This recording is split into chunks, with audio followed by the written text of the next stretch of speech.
Alright, see. Welcome back to Nick Lenz's Comic Corner Classic Known Classics.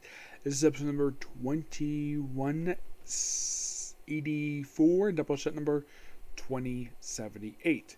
Now, I got Image and Marvel trade. Now, this trade here is the, first trade released in quite a while for this one, because last trade I reviewed last year. We have King Spawn Volume 2, which collects issues 7 to 12 of the ongoing series. Written by Sean Lewis. And you might think the Tom McFarlane does some writing here. Yeah, he does a co-writing here. Excuse me, with Javi Fernandez and Thomas Nikolic.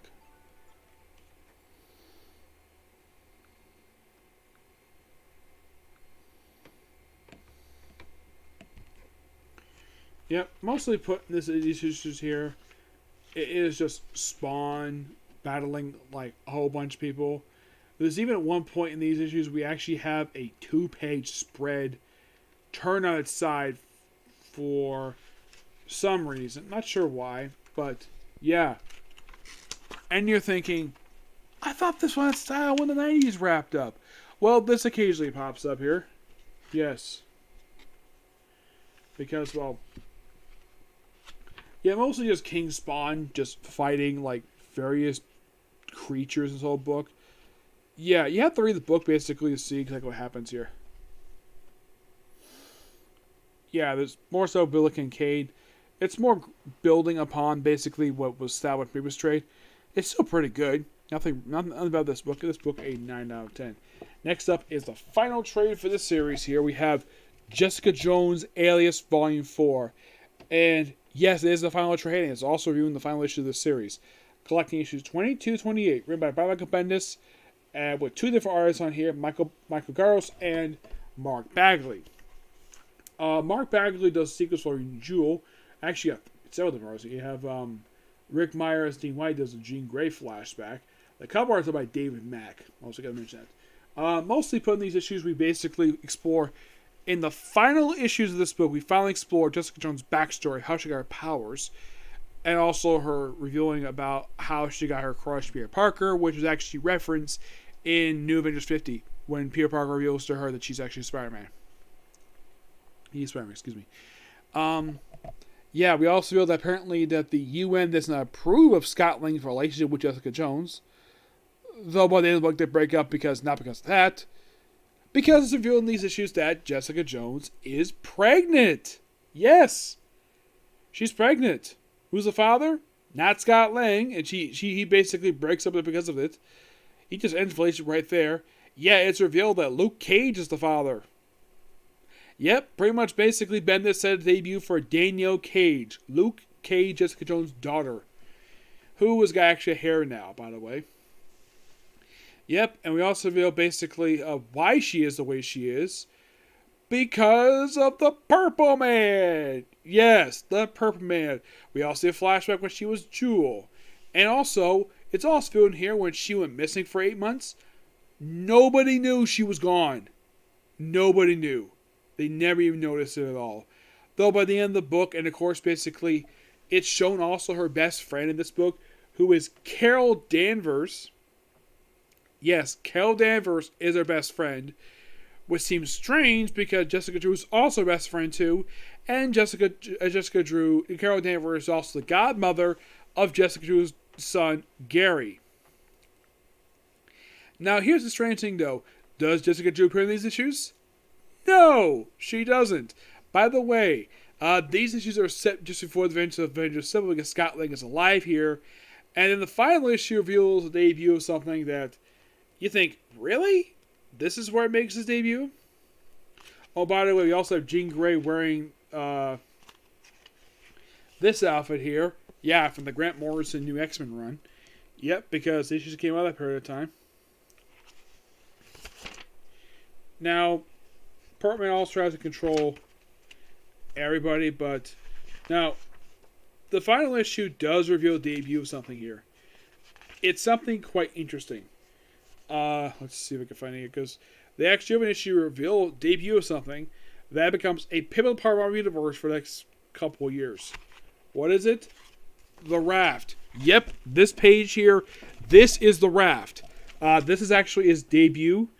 So basically, you actually have the final issues of the series set during well, not during the massive breakup that happens in the opening issues of New Avengers. Oh, no. That came out a couple years later. So yeah, they ended this book in 2003, I think it was, wasn't it? I think it was 03.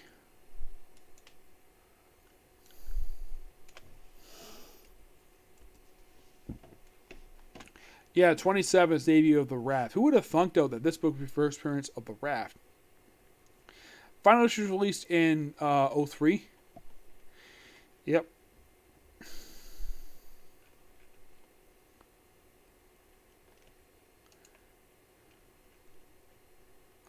Oh, it was actually Alias 26. That was pretty much the debut of this prison. But it's not called the Raft until... Well, it's called... It's the Raft. It's called Spiral-Man 2 and Superior Spiral-Man 13. But, yeah, you could think Bendis are basically creating this place. And... it has been reopened. Yep. Yeah. Yeah, so you gotta think Bendis basically making a debut of this place. Still currently active. It was actually built recently. But this book was really good. Yeah, and basically by the end of the book, Luke Cage gets together with Jessica Jones. And this leads into the Pulse series. Or she spends the whole series pregnant.